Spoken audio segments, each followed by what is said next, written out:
perfecto. Bueno, yo soy Ana María Posada, soy médica fisiatra y epidemióloga de la Universidad de Antioquia. Quise traer este tema de panorama de la investigación en rehabilitación, no solamente pues como para mostrarles de pronto algunos retos y problemas de la investigación en medicina física y rehabilitación, sino también proponiendo como algunas posibles soluciones. Me basé principalmente en un capítulo de este libro, que es el libro blanco de la rehabilitación, de la medicina física y rehabilitación. Entonces me basé en un capítulo pues especial de investigación que hicieron en el libro blanco de medicina física y rehabilitación en Europa, que es un libro que se publicó en el 2018. Bueno, digamos que para arrancar, pues como la definición de la medicina basada en la evidencia, esta es la definición original de Sackett, pues que fue como más o menos el que formalizó todo, es el uso concienzudo, explícito y juicioso de la mejor evidencia actual para tomar decisiones sobre el cuidado de pacientes individuales. Significa integrar la experiencia clínica individual con la mejor evidencia clínica externa disponible de la investigación sistemática. En esta definición originalmente no estaba un tercer elemento que después fue añadido a esta tríada de la medicina basada en la evidencia, que son las expectativas y los valores de los pacientes. Las premisas básicas de la práctica en la evidencia, basada en la evidencia, son que la acción profesional debe ser informada por la evidencia disponible, que cuando existen opciones los médicos deberían seleccionar la mejor intervención para la cual la evidencia sugiere la relación costo-beneficio más favorable. Y los enfoques basados en evidencia seleccionados deben ajustarse al máximo a las necesidades y preferencias del paciente. Pero no solamente esos tres componentes grandes influyen en la toma de decisiones clínicas, también se han reportado otros factores como las propias experiencias, las ciencias básicas, los valores sociales, los mandatos organizacionales y del sistema de salud, el entrenamiento que se tenga. Entonces, ya sea de forma consciente o inconsciente, estos otros factores también influyen en esas decisiones que tomamos en la clínica. Y la importancia de cada uno de estos factores también ha variado en el tiempo y puede ser diferente según las sociedades y según los sistemas de salud. La medicina basada en la evidencia ha promulgado como una jerarquía de la evidencia en investigación y la ha clasificado según como la ausencia de sesgos que rodean la investigación médica, dándole más fuerza a algún tipo de estudios. Sin embargo, hay como diferentes versiones de estas jerarquías. Aquí les traigo, por ejemplo, dos. En la de la izquierda, lo primero pues que tienen son las guías basadas en evidencia, guías de práctica clínica, sobre todo pues si son desarrolladas con metodología GRADE. Ahí siguen pues a las sinopsis y a la síntesis de evidencia, después vienen las revisiones sistemáticas y metaanálisis, los ensayos clínicos y ya estudios observacionales con grupos control como los estudios de cohorte y los estudios de casos y controles. Y como base de la pirámide meten aquí pues las opiniones de expertos, editoriales, revisiones narrativas, estudios de laboratorio. Esta otra versión de la derecha, miren que la punta de la pirámide tiene la revisión sistemática metaanálisis. Aquí digamos que no están las guías de práctica clínica como un diseño como tal. El ensayo clínico aleatorizado, el estudio de cohortes, casos y controles, estudios transversales, informes de casos, ya vienen las opiniones, investigaciones en animales e investigaciones in vitro. Pero a pesar de los juicios contemporáneos con respecto a los llamados diseños de investigación efectivos, que proponen pues que hay unos más efectivos, realmente ninguno es universalmente apropiado o efectivo para todas las preguntas de investigación. Por lo tanto, la elección de cómo obtener el mejor conocimiento probablemente debería guiarse por el adagio que la herramienta adecuada es necesaria para el trabajo correcto. Entonces, depende del trabajo que yo quiera hacer para buscar esa herramienta. Esta es otra forma de ver entonces esos diseños de investigación.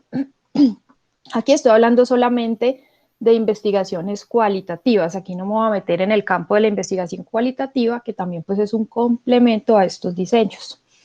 Entonces, aquí partimos de quién asigna la intervención o la exposición. Si es el investigador, entonces hablamos de estudios experimentales. Si es asignación aleatoria, pues si hay asignación aleatoria, entonces me voy al ensayo clínico controlado. Si no la hay, es el ensayo clínico no aleatorio, aleatorio o los estudios cuasi experimentales, pues que también se llaman. Si no hay un papel pues como activo del investigador para asignar la exposición o la intervención, entonces me voy para el lado de los estudios observacionales. Si no tengo un grupo de comparación, me voy a los estudios descriptivos, que son las series de casos, los reportes de caso. Y si tengo un grupo de control, entonces ya son estudios analíticos y ya entonces la clasificación depende de la dirección. Entonces, si yo arranco desde la exposición y me voy a buscar un desenlace, hablo de cohortes. Si yo arranco desde un desenlace y me devuelvo a ver quiénes estuvieron en la exposición, hablo de casos y controles. O si evalúo solamente en un momento, tengo un estudio transversal, de corte transversal.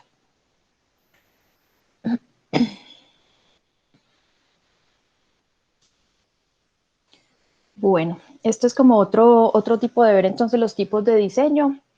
Vamos a ver los de un grupo, los de dos grupos y los de intragrupo. Entonces, en un grupo puedo tener los pre y post, entonces un grupo recibe la intervención y se evalúa antes y después de la intervención en algún desenlace pues, de interés. Las fortalezas es simple, rápido, tiene bajos costos, sin embargo tiene poca validez interna y está afectado por la expectativa y el curso natural de la enfermedad. En este tipo de estudio de diseño se puede aplicar para un desarrollo temprano, un protocolo, una prueba de concepto, una evaluación de seguridad y viabilidad de un tratamiento pues como nuevo, la estimación de dirección y magnitud de efectos y lo mejor para muestras que sean crónicas y que no tengan como mucha variabilidad pues de ese curso de la enfermedad. Los controles históricos, entonces el grupo que recibe el tratamiento actual, que es mi grupo de intervención, lo comparo con un grupo anterior que yo ya tenía, digamos, que ya tenía esos datos y que no recibió pues la intervención. Este es un estudio también muy rápido, menos costos, necesita menor muestra y facilita el reclutamiento. Sin embargo, puede que esas dos cohortes y esas dos muestras no sean comparables. Puede que yo los datos que tenga de la muestra antigua no estén completos, o puede haber también cambios históricos que afectan la intervención pues, en los dos grupos. Este se utiliza pues cuando tengo datos, preferiblemente cuando tengo datos de alta calidad de esos controles históricos y cuando el control simultáneo de mi intervención no es factible por razones éticas o administrativas. Los estudios de futilidad son efectos de tratamiento en un grupo que se comparan con criterios preestablecidos. Esta es una manera eficiente de evaluar el valor de los tratamientos más nuevos, sin embargo, tiene problemas también de la validez interna, puede conducir a falsos positivos y no es para evaluar eficacia.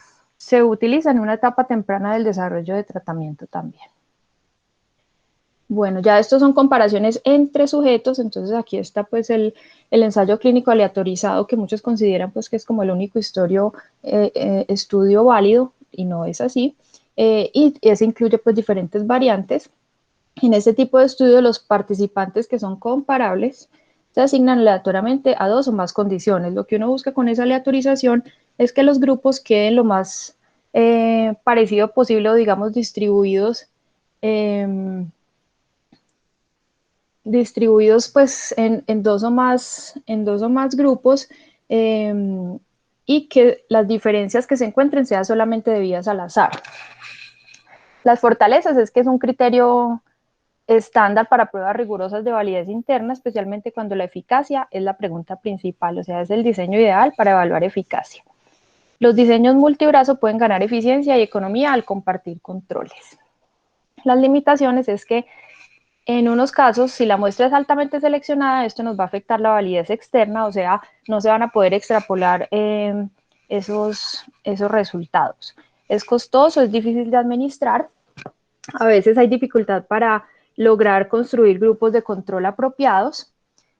En algunos casos, los pacientes que quedan en el grupo de control pueden salir del estudio.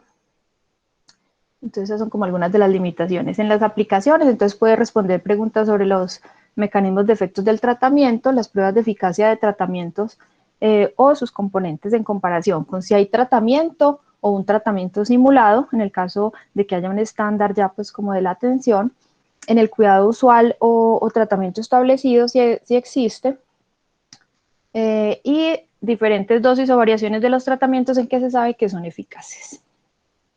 Bueno, tenemos también aquí el diseño aleatorio por conglomerados o clústeres, en los que la unidad de aleatorización es un grupo en lugar de un individuo. Las fortalezas es que pues se hace una homogeneidad de la aplicación del tratamiento dentro de los grupos, y puede tener una contaminación cruzada mínima de diferentes tratamientos. Las limitaciones, sin embargo, son que puede ser ineficiente si la respuesta al tratamiento varía entre los grupos y puede estar sujeto a sesgo de reclutamiento si el que está reclutando está al tanto de la asignación de grupos. Se utiliza para evaluar tratamientos administrados en grupos, en una instalación, en una institución, en un programa o en una unidad. Tenemos también los ensayos pragmáticos, que son tratamientos comparados en condiciones reales. Son ensayos clínicos en los que no están tan controlados. Estos tienen mejor validez externa y pueden examinar una amplia gama de resultados. La validez interna puede ser baja debido a la variabilidad de la muestra, puede haber falta de rigor, deserción incontrolada, uso intensivo de recursos debido a la gran muestra y seguimientos prolongados. Esas son las limitaciones. Las aplicaciones, entonces, para la efectividad del tratamiento y preguntas de política como de riesgos, costos, beneficios y comparaciones de tratamientos comprobados entre sí. Este ya es como más en condiciones más reales. Bueno, aquí tenemos otros diseños como ya pues también en un solo grupo, en los que de todas formas se busca con algo de aleatorización hacer los tratamientos. Entonces tengo el diseño AB, en el que el mismo grupo de participantes está expuesto a dos condiciones en secuencia uniforme. Es simple de bajo costo y puede proporcionar alta potencia. Sin embargo, la validez interna está amenazada por factores relacionados con el tiempo, pero se puede compensar usando diferentes longitudes, por ejemplo, de la fase A asignadas aleatoriamente. Y se puede utilizar en tratamientos en los que se espera que conduzcan a un cambio definitivo. En cambio, en el diseño cruzado, los participantes expuestos a dos intervenciones aleatorizados también a una secuencia, entonces unos empiezan en el grupo A, otros empiezan en el B y después se cruzan. Este tiene también alta potencia y alta eficiencia, sin embargo puede haber amenazas a la validez interna y este se debe utilizar en tratamientos que sean al menos parcialmente reversibles o reversibles del todo, porque si no, pues digamos que yo no voy a poder evaluar el efecto de la segunda intervención que haga. Bueno, y en cuanto a los tipos de comparaciones, estas son como algunas de las más comunes en rehabilitación, entonces podemos comparar la intervención A con la intervención B, por ejemplo, un entrenamiento con banda e inclinación controladas por terapeuta versus un entrenamiento en banda con velocidad e inclinación controladas por el paciente, pero pues que tengan la misma frecuencia y la misma duración. Lo que yo busco con este tipo de estudios es definir qué intervención logra mejores desenlaces. Pero si yo no utilizo un tercer grupo de control sin tratamiento, entonces no voy a tener evidencia de la efectividad real de las intervenciones individualmente. Simplemente estoy comparando dos intervenciones, que las dos son intervenciones activas. Si comparo la intervención A con el cuidado usual, famoso cuidado usual, entonces, por ejemplo, aquí sería entrenamiento en banda versus la fisioterapia usual en gimnasio. Aquí lo que yo busco es si una intervención nueva es mejor que el tratamiento habitual.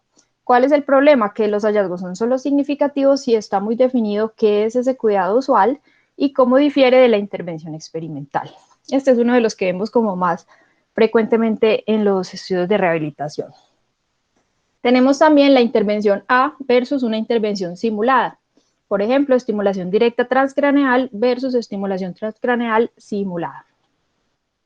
La información que busco con este tipo de estudio es si una intervención experimental es mejor que el tratamiento no activo, mientras se controlan respuestas comportamentales a la intervención nueva. Entonces aquí lo que yo busco es que el paciente que no está siendo intervenido piense que está pues como dentro de un grupo de intervención, entonces no tenga como ese efecto de que no le están haciendo nada, que eso pues también influye desde la parte comportamental.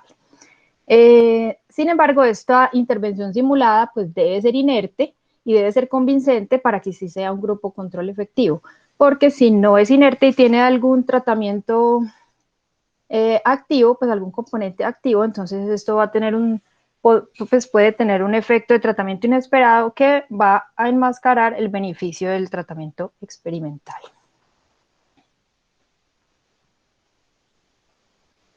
Bueno, en el campo de la rehabilitación, entonces la herramienta adecuada debería permitir a los investigadores determinar qué constituye evidencia afirmativa de un diagnóstico sobre otro, o qué mejor predice los resultados, o qué tratamientos son más efectivos para obtener un resultado deseado en una situación dada, al igual que en otros campos pues, de la medicina. En la actualidad, los ensayos clínicos se consideran entre los estudios más válidos para generar información sobre la eficacia de tratamiento. Esto se debe a las propiedades del experimento simple, que son la asignación aleatoria, comparando pues un tratamiento experimental con un tratamiento de control o con ningún tratamiento. Y producen evidencia basada en datos grupales agregados y obtenidos en condiciones altamente controladas, que esa es como una de las críticas de los ensayos clínicos, que a veces esas poblaciones tan seleccionadas no se pueden comparar con mi población. Entonces, ningún diseño de investigación único es superior a todos los demás para abordar la mayoría de las preguntas de investigación. En consecuencia, la dependencia de uno o incluso unos pocos diseños principales para proporcionar los datos de investigación de rehabilitación no proporcionará el campo de información completa y generalizable para guiar el diagnóstico, el tratamiento y el pronóstico.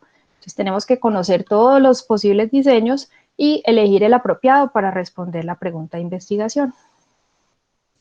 ¿Cuáles han sido críticas a estas prácticas basadas en evidencia? Entonces, se ha dicho que privilegia los hallazgos de la investigación clínica sobre otras formas de evidencia, que ignora los factores que deberían jugar un papel en la toma de decisiones clínicas, que ya vimos pues algunos de esos factores, que solo quiere lidiar con la mejor evidencia posible, que a veces esos métodos no son aplicados a muchas preguntas que los médicos necesitamos responder, que a veces no hay tal cosa como un paciente típico, y que se usa es como una herramienta de reducción de costos.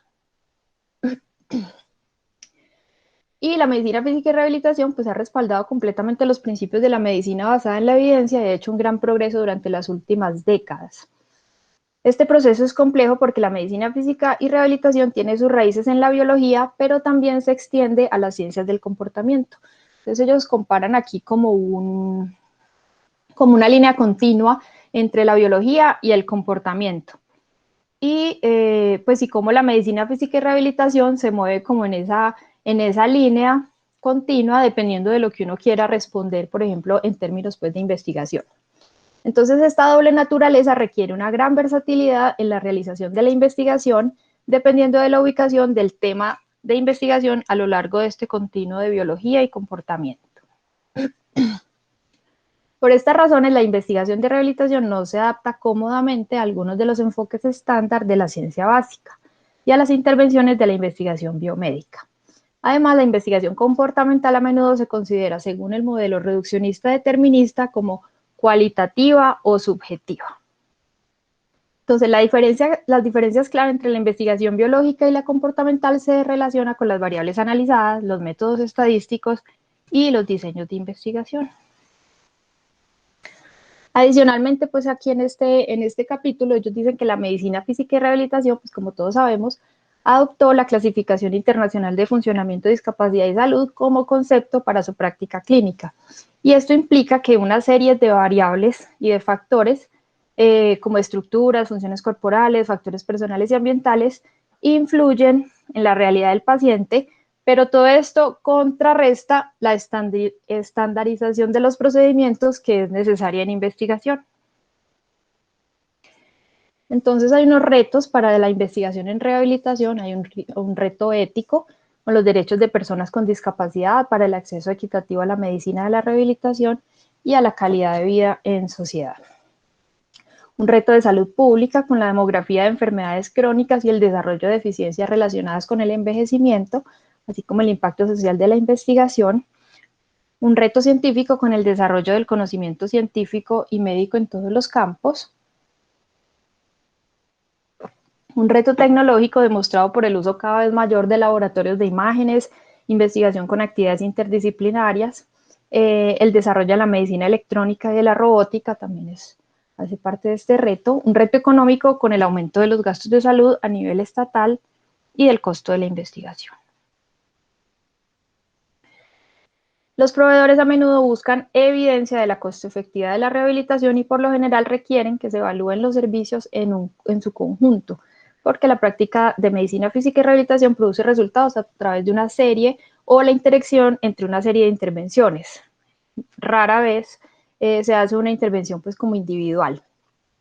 Pero demostrar el impacto de una sola intervención de rehabilitación no es coherente con la vida real, y si bien es esencial para identificar procedimientos individuales efectivos que se incluirán en un programa de rehabilitación, en sí mismo no se puede evaluar efectivamente el programa en su conjunto.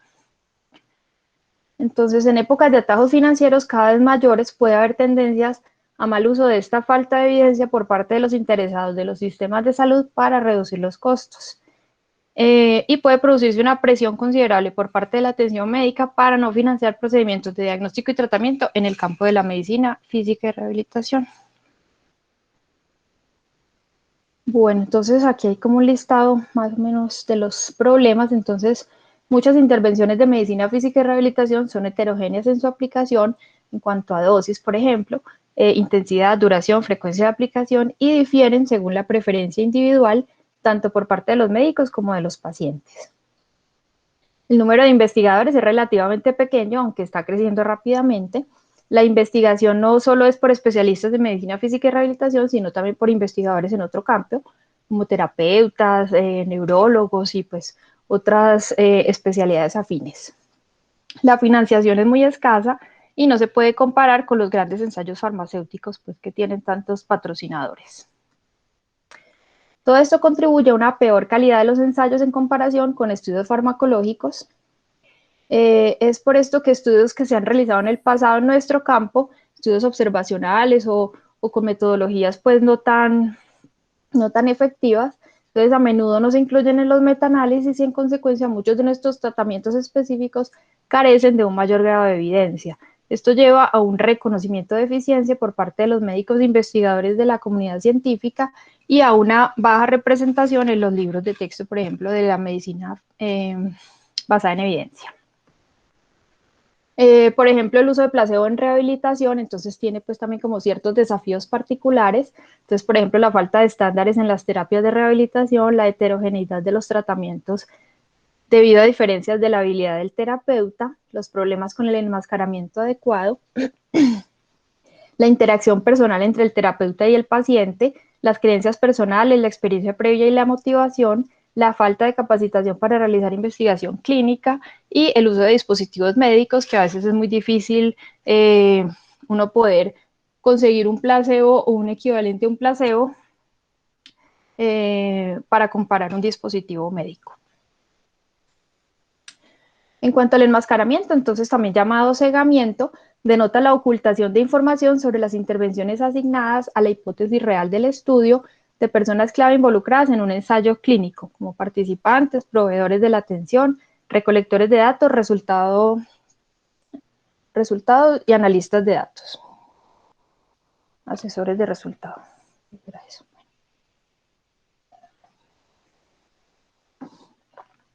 Dado que el conocimiento del grupo de tratamiento de un participante puede modificar el comportamiento y las percepciones de las personas clave del estudio, esto puede afectar los resultados. Entonces, el objetivo principal del cegamiento es limitar la posibilidad de introducir fuentes de sesgo en un estudio.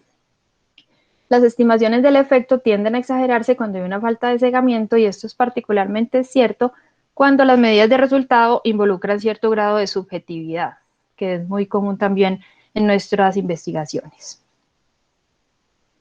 Por ejemplo, en este estudio publicado en el 2013, encontraron, hicieron una revisión de artículos publicados en revistas de medicina física y rehabilitación, específicamente pues ensayos clínicos, y entonces compararon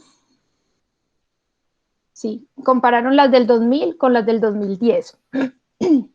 y encontraron que un porcentaje significativamente mayor de artículos describe explícitamente qué personas del ensayo se mantuvieron enmascaradas en comparación con los del 2000. Entonces vemos que en esto pues digamos que hemos tenido un avance y una mejoría y cada vez se reportan mejor los componentes de este enmascaramiento.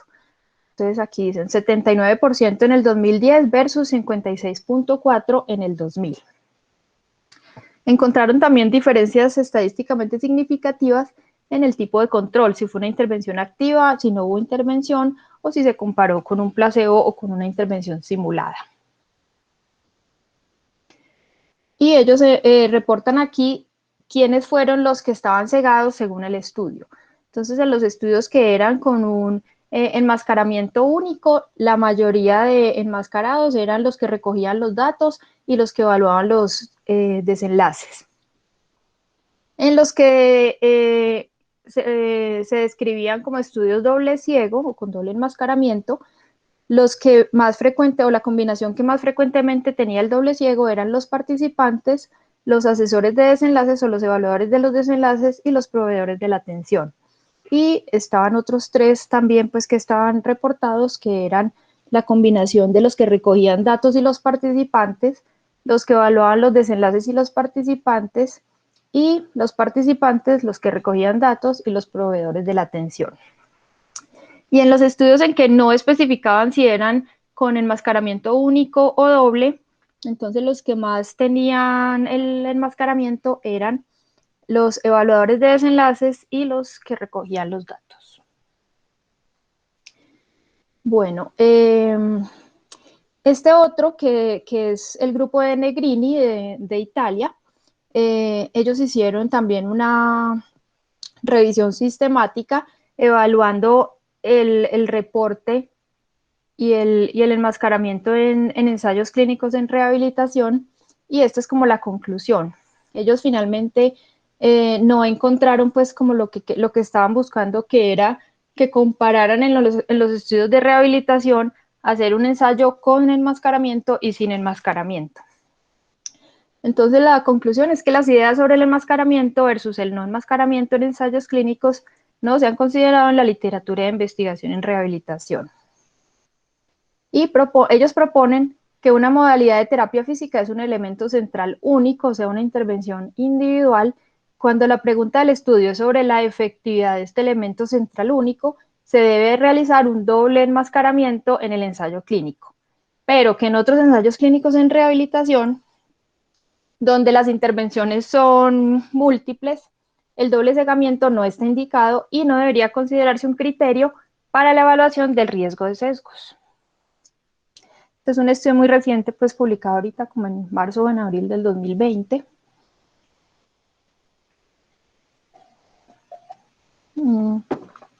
En cuanto a los tamaños de muestra, entonces, también pues tradicionalmente se han reportado bajos tamaños de muestra en los estudios de medicina física y rehabilitación. Este fue un estudio, por ejemplo, del 2016, que evaluaron sistemáticamente el informe del cálculo del tamaño de la muestra en ensayos clínicos sobre intervenciones de rehabilitación para el dolor lumbar mecánico. Este es más pues relacionado con el reporte del cálculo como tal, no pues del tamaño de la muestra. Entonces aquí compararon desde el 65 hasta el 2014, cada 5 años pues hacían como las comparaciones, y encontraron que el cálculo del tamaño de muestra se informó en 80 de los 222 estudios incluidos en 14 revisiones sistemáticas de Cochrane, pero que solo 13 de estos informes dieron una descripción completa y aproximada, y aproximadamente la mitad informó 4 de los 6 elementos necesarios para el cálculo del tamaño de la muestra. Aquí lo muestran pues cada 5 años cómo va cambiando, entonces se ve pues que el azul es donde reportan el cálculo y los elementos para hacer ese cálculo, pues ahí se ve un aumento claro. Aquí pues sí, aunque todavía se ve una diferencia, yo creo que seguramente cuando tomaron los datos todavía no habían terminado como de publicarse todos los resultados de este quinquenio. Y aquí entonces comparan el número de participantes asignados al azar con el número de participantes planeados. Entonces, aquí ya pues en la figura está distribuido por cuartiles, pero en general encontraron que en 17 de los ensayos el número de participantes asignados fue menor que el número de participantes planeados, igual en 13 de los estudios y mayor en 42 de los estudios. Entonces aquí están, en este color anaranjado de arriba, los aleatorizados fueron mayores que los planeados. En azul, los aleatorizados fueron iguales que los planeados, y en el color verde los aleatorizados fueron menores que los planeados. Bueno, en ese otro estudio evaluaron sistemáticamente el informe del cálculo del tamaño de la muestra en ensayos clínicos de 5 revistas líderes del campo de la medicina física y rehabilitación, comparando también 2 periodos, desde enero hasta diciembre del 98 y desde enero hasta diciembre del 2008. Las características de los ensayos de los 2 periodos fueron similares, excepto que en el 98 hubo más estudios negativos en comparación con los del 2008. Y encontraron que la mayoría de los artículos no informaron elementos como el tamaño del efecto para poder calcular el tamaño de la muestra. Y miren que encontraron una diferencia grandísima entre el reporte en el 98, que lo encontraron en un solo estudio de 29, versus en el 2008, que encontraron un reporte adecuado en 47 de 82 estudios. Bueno, este es otro estudio, otra revisión también. Esto es una revisión narrativa del 2020, en el que también pues analizan este tema del tamaño de muestra, el poder en la investigación en rehabilitación. Entonces dicen que aunque obtener grandes tamaños de muestra puede ser difícil en la investigación en rehabilitación, existen formas de mejorar la potencia y aumentar el tamaño del efecto. La conclusión ahora popular de que el tamaño de muestra pequeño es igual a resultados no válidos necesita ser más matizada. No es pues como simplemente decir que o no tener en cuenta pues un resultado porque tiene un tamaño de muestra pequeño. El objetivo de la investigación de rehabilitación no debe ser abolir los estudios con tamaños de muestra pequeño, sino respaldar la transparencia y fomentar la replicación, que esto es como la invitación de hoy. Si bien reconocemos que los tamaños de muestra pequeños pueden sobreestimar el tamaño del efecto, esto puede ser aceptable en la investigación de rehabilitación con un reconocimiento de la posibilidad de baja generalización de los hallazgos. Los estudios que utilizan más mediciones por participante, mediciones más precisas y que aprovechan la variabilidad interindividual, aún pueden producir resultados confiables y válidos, incluso en ausencia de un gran tamaño de muestra.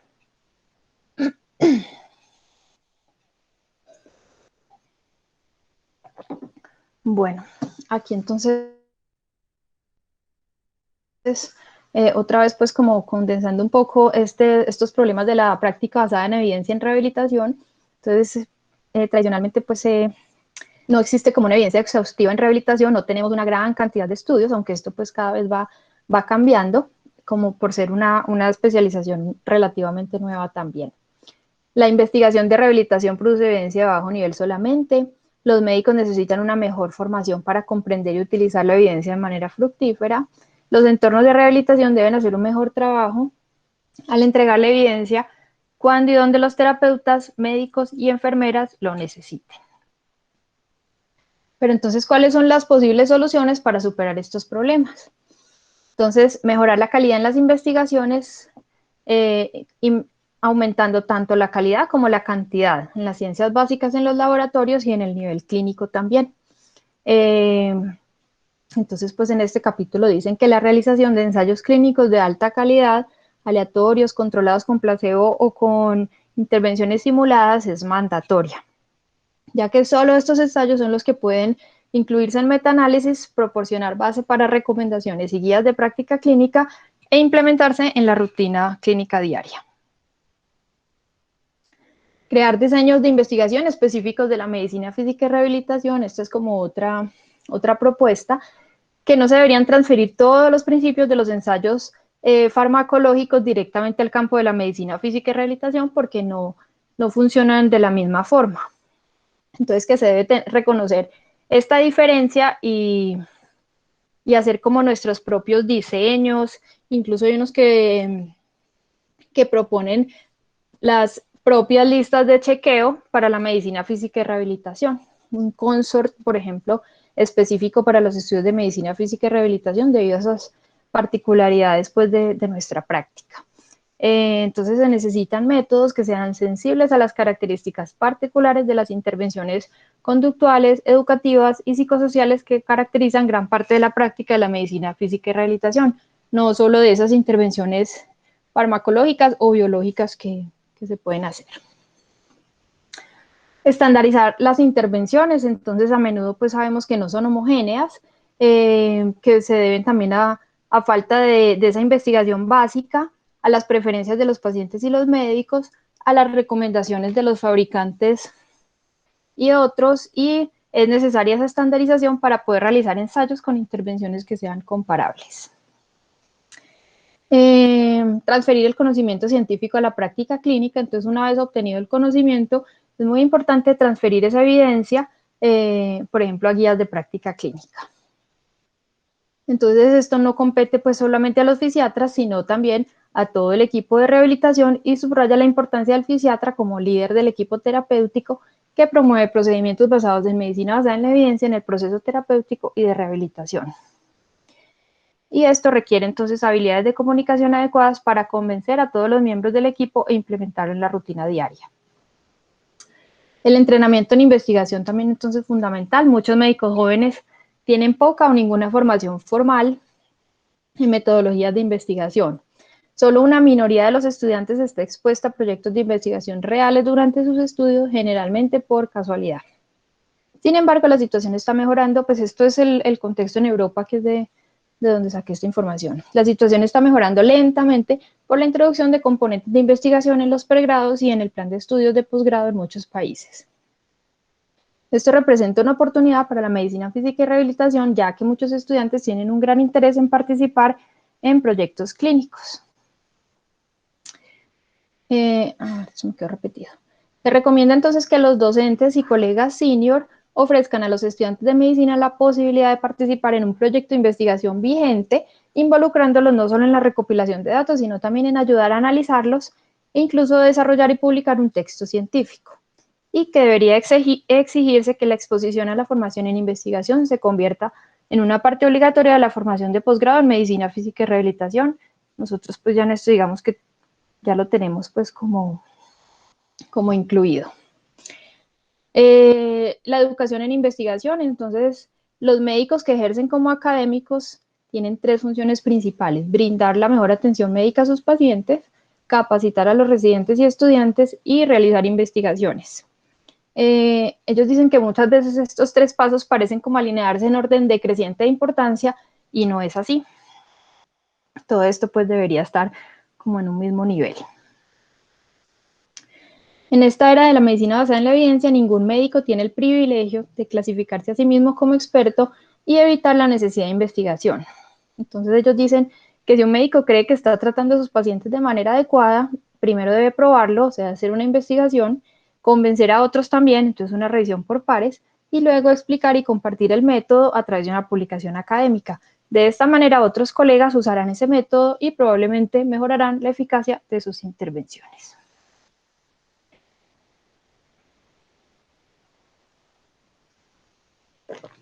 Bueno, en cuanto a la representación de la medicina física y rehabilitación en el mundo de la medicina basada en la evidencia, ellos dicen pues que los términos de medicina física y rehabilitación casi no se encuentran como evidencia en nuestro campo, entonces que uno tiene que buscar otros términos como fisioterapia, terapia física, ejercicio.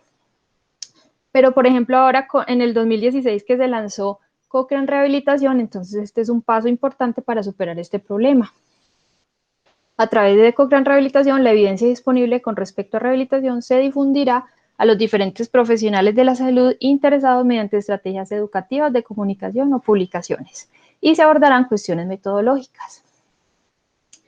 Estos son los objetivos de Cochrane Rehabilitación, entonces garantizar que todos los profesionales de la rehabilitación puedan aplicar a la práctica basada en evidencia, combinando la mejor evidencia disponible obtenida por las revisiones sistemáticas Cochrane de alta calidad con su propia experiencia clínica y los valores de los pacientes. Busca que los tomadores de decisiones puedan hacerlo de acuerdo con la mejor y más apropiada evidencia en este campo científico, y también pretende mejorar los métodos para la síntesis de evidencia para que sean coherentes con las necesidades de las personas con discapacidad y la práctica clínica diaria en rehabilitación. Ellos también dicen pues que cada vez más los investigadores de medicina física y rehabilitación participan en programas de investigación interdisciplinarios, en programas de investigación aplicada, dirigidos a objetivos y descubrimientos específicos como el desarrollo de un nuevo medicamento, un nuevo dispositivo médico o un nuevo procedimiento de rehabilitación. También participan en ensayos preclínicos, que son pues los de laboratorio, en programas de investigación básica, durante los estudios de maestrías, doctorados o postdoctorados, en investigación translacional desde el laboratorio hasta la cama y el hogar del paciente, en investigación en implementación para evaluar intervenciones de rehabilitación de salud en entornos del mundo real, y en investigaciones sobre robóticas y dispositivos de tecnologías de información y comunicación. Por ejemplo, aquí les traigo las investigaciones vigentes o recientes del Grupo de Rehabilitación en Salud. Entonces tenemos el estudio de telesalud en amputados, que es un ensayo clínico aleatorizado por conglomerados. Tenemos el estudio de rehabilitación cardíaca fase 3, que es un ensayo clínico aleatorizado de 2 brazos. Tenemos el estudio de reintegro laboral en pacientes con trauma de cráneo, que es una cohorte. Tenemos el desarrollo de una prótesis de mano para amputados transradiales, que es un crossover. Tenemos el estudio de barreras y facilitadores de la guía de práctica clínica de amputados que terminamos recientemente, que es un estudio de métodos mixtos. La cohorte de accidentes de tránsito, recientemente, no, este ya tiene más tiempo, pero si no me equivoco, el estudio de síndrome miofacial fue un ensayo clínico aleatorizado en individuos, y además el grupo ha participado en el desarrollo de guías de práctica clínica, revisiones sistemáticas, evaluación de tecnologías, estudios económicos y síntesis rápida. Y a manera de conclusiones, entonces la investigación en medicina física y rehabilitación es relativamente joven como nuestra especialidad y tiene un enorme potencial para convertirse en un área de investigación multifacética en la que los investigadores de diversas disciplinas generen e integren nuevos conocimientos y coordinen esfuerzos para estudiar cómo optimizar el funcionamiento humano y la calidad de vida de las personas que experimentan discapacidad. Y para lograr este potencial, se requiere fortalecer la capacidad de investigación y conseguir una mayor financiación. Los enfoques importantes incluyen la educación y capacitación de investigadores, el desarrollo de instituciones de investigación dedicadas, redes de colaboración nacionales e internacionales y centros universitarios interdisciplinarios, así como la ampliación de los programas existentes y la creación de nuevos programas de capacitación académica en medicina física y rehabilitación. Y esta fue una frase que la mencionaron en una reunión de Cochrane, no de Cochrane Rehabilitación, pero dice que la atención basada en evidencia no es sobre la evidencia, sino sobre responder a los problemas del paciente con evidencia.